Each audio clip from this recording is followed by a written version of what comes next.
Giving up is the birth of regret. The reality of life is that we will all hear more no's than we hear yeses. In the summer of 2009, I was 19 years old, working a summer position at Target between my freshman and sophomore year at undergraduate school. I was working in the women's clothing department, and I noticed a lady staring at me from across the aisle. I figured she probably had a few screws loose, so I attempted to ignore her very intense stares. She eventually manages to make her way a little bit closer and closer to me where I was working until she eventually walks up to me and says hello. I say the famous Target quote, which is, "Hi, may I help you find something?" She then asks me, "Were you born in this country?" And I was immediately offended. And I said, "Yeah, I was born in this country." And then she says, "Do you have any kids?" I said, "No, I don't have any kids." She then asked me if I was married, and then I said, "No, ma'am, I am not married." She says, "How old are you?" I said, 19. "May I help you find something?" She then says, "You are the most beautiful girl I have seen." And I said, "Oh, thank you." I didn't work that much on my makeup, but I did the best I could, but thank you. And then she says, "I think you could be the next Miss USA." And I stare at her in pure disgust and said, "Pageants? You're telling me pageants, like Sandra Bullock, Miss Congeniality. Pageants? You think I should compete in pageants? I'm in the Army, okay? We don't do pageants in the Army." She then asked me to meet her at Starbucks the very next day before my next shift at Target. And she just wanted to do a little bit of explaining when it comes to what pageants is. And apparently I was a pretty open-minded 19-year-old because I actually agreed to meet her the very next day. The next day, she brought this foot-tall stack of pageant books and proceeds to convince me to enter into a state pageant 3 months later. For those who do not know, when it comes to Miss USA, you have to win your state first, okay? So 3 months later, I compete in my first pageant, and I lose. I go back the second year, compete in the state pageant, I lose. Go back the third year, compete in the state pageant, and lose.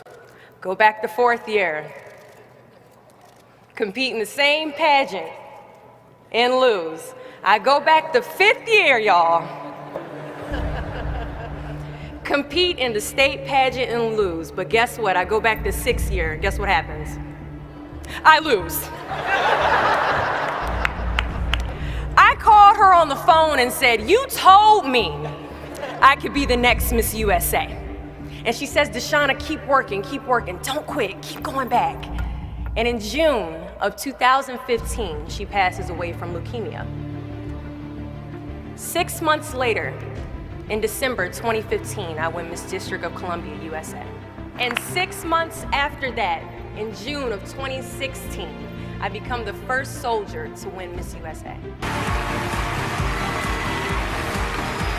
Giving up is the birth of regret.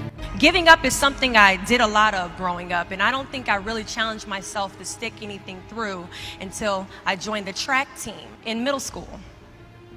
I remember having to ask my mom after tryouts and making it to the team for my very first pair of track shoes. Now at the time, she walks into our house and she has a bag that has a nice Nike check sign on it, so I get excited because I wasn't getting new shoes very often. I go to take the shoe box out the bag and I notice that it says a size 9 on it. Mind you, in the 7th grade I was a size 5. I open the box and I slide my feet into the shoe and I look at my mother and I said, "These shoes are too big." She says, "I know, I did that on purpose." I was like, "Why would you buy shoes that are too big on purpose, Mom?" And she says, "Because I know that you're going to grow into them." Coach has us line up on the starting line and he wants us to run a lap around the track. As we go to take off, I immediately fall to the ground, twist my ankle because the shoes are entirely too big. See, I couldn't run at the speed that I wanted to because I didn't fit the shoes I was wearing at the time. Now, many of us have goals we're trying to achieve, but the person we are right now is not the person that we need to be when we cross the finish line to our dreams. So we must walk and pace ourselves on this journey to our goals, because we haven't grown enough in ourselves to fit the shoes that we need to achieve our aspirations. At times, our purpose drops in our laps as if the heavens threw it by accident. I ask only one thing of you all today after you leave this building. Do not fear failure, but please be terrified of regret. As giving up is the birth of regret. After you walk out this door, you will receive 100 doors shut, slam in your face. You will have 100 moments that will be filled with someone telling you no, or telling you, thank you for your application, but we regret to inform you that we've chosen a different candidate for this job. You will sit in 100 different interviews and you will not get the job.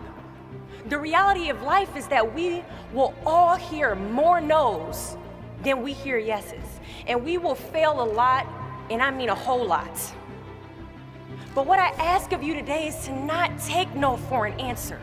Don't be afraid of no's. Be afraid of the possibility of a yes that you have prematurely destroyed because you decided to quit before the clock strikes 12. You can ask anyone, friend, family, anybody. I love a good no. Please tell me no. Telling me no is like adding fuel to a fire that is now set ablaze because of your single no. I love additional reasons to work harder. Please give me a reason. So today I challenge you to fight, to work, to not stop here, to believe so heavily in your aspirations that you too will not fear the word no, but instead you will choose to welcome it. Thank you.